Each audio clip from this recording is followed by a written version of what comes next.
Hi friends, ഞാൻ നിസ്വലിയാറ. ഞാനിപ്പോൾ ഉള്ളത് കടലുണ്ടി പുഴയിലാട്ടാ. നമ്മുടെ വെളുത്തടുത്ത് കടവിലാണുള്ളത്. ഞാനിപ്പോൾ ഇങ്ങനെ വീഡിയോ ചെയ്യാൻ കാരണം ഇന്നിപ്പോൾ മെയ് 6-ാം തീയതിയാണ്. മെയ് 6-ാം തീയതിയിൽ കടലുണ്ടി പുഴയിൽ വെള്ളത്തിൻ്റെ ലെവലാണ് ഈ കാണുന്നത്. കണ്ടാ, 6-ാം തീയതി കടലുണ്ടി പുഴയിലെ വെള്ളത്തിൻ്റെ ലെവലാണിത്. ഇനി റോട്ടിലേക്ക് അടുക്കാനേ 1, 2, 3, 4 സ്റ്റെപ്പ് കൂടി കയറിയാലേ റോട്ടിലേക്ക് വെള്ളം കയറും. അത്രത്തോളം വെള്ളമാണ് കടലുണ്ടി പുഴയിൽ ഇപ്പോൾ ഉള്ളത്. സാധാരണ ഈ വെള്ളം ഉണ്ടാവലേ നമ്മളെ അതിശക്തമായും അതിതീവ്രമായ മഴയൊക്കെ പെയ്യൽ തുടങ്ങുമ്പോൾ, മഴക്കാലം നല്ല ശക്തമായതിൻ്റെ ശേഷം വെള്ളപ്പൊക്കം വേണ്ട ആ സീസണില്ലേ, ആ ലെവലിലൊക്കെ തന്നെ ഇത്ര ഉയരത്തിൽ വെള്ളം സാധാരണ പൊന്താറ്.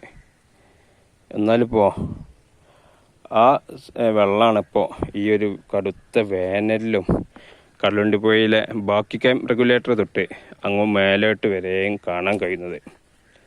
താഴത്ത് ഒരു 1.5 കിലോമീറ്റർ താഴെ ബാക്കി കയം റെഗുലേറ്റർ അവിടെ ചെക്ക് ഡാം ഉണ്ടാക്കിയിട്ടുണ്ട്. അതിൻ്റെ ഫലമായിട്ടാണ് ഇങ്ങനൊരു കുടിവെള്ളം നമുക്ക് സൂക്ഷിച്ചു വെക്കാൻ വേണ്ടി കഴിഞ്ഞത്. അപ്പോൾ ആ റെഗുലേറ്റർ ഇപ്പോൾ പൊളിച്ച് നീക്കണം എന്നൊക്കെ കർഷകർ പറയുന്നു എന്നുള്ള ലെവലിൽ ഒരു പത്രവാർത്തയൊക്കെ കണ്ടിരുന്നു. അതിൻ്റെയൊക്കെ സത്യാവസ്ഥ എന്താണെന്നറിയില്ല. എന്തായാലും ജനങ്ങൾക്ക് ഇത്രത്തോളം ഉപകാരമുണ്ടായ ഒരു പദ്ധതി ഉണ്ടായിട്ടുണ്ടാവില്ല. ഇതുപോലെ അപൂർവമായിട്ട് ഏതെങ്കിലും ഉണ്ടായിട്ടുണ്ടെങ്കിലേ ഉണ്ടാവുകയുള്ളൂ.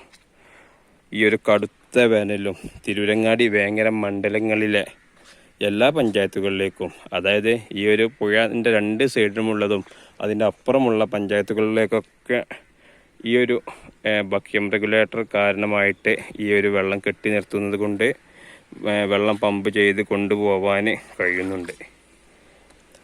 അപ്പോൾ ഇനി ഈ ഒരു കാഴ്ച ഇനി എത്രത്തോളം ദിവസം ഉണ്ടാവും എന്ന് പറയാൻ കഴിയില്ല. കാരണം വെള്ളം പുഴയിലിങ്ങനെ കയറിക്കൊണ്ടിരിക്കുകയാണ്. അതുകൊണ്ട് ബക്കിയം റെഗുലേറ്ററിൻ്റെ ഷട്ടറുകൾ ഉയർത്തി വെള്ളം തുറന്നു വിടാൻ സാധ്യതയുണ്ട്.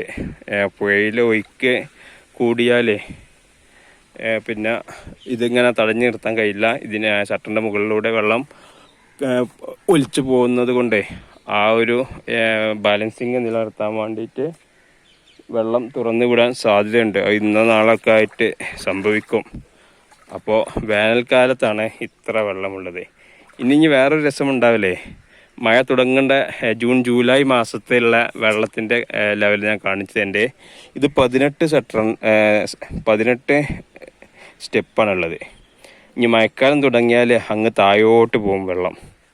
ഇപ്പോൾ 1, 2, 3, 4 സ്റ്റെപ്പാണ് ഇനി മൂടാനുള്ളത്. എന്നാലേ മഴക്കാലം തുടങ്ങുന്ന ടൈമിൽ അവിടെ താഴത്തുനിന്ന് 18 സ്റ്റെപ്പിൽ 14 സ്റ്റെപ്പോളം നമുക്ക് കാണാൻ കഴിയും.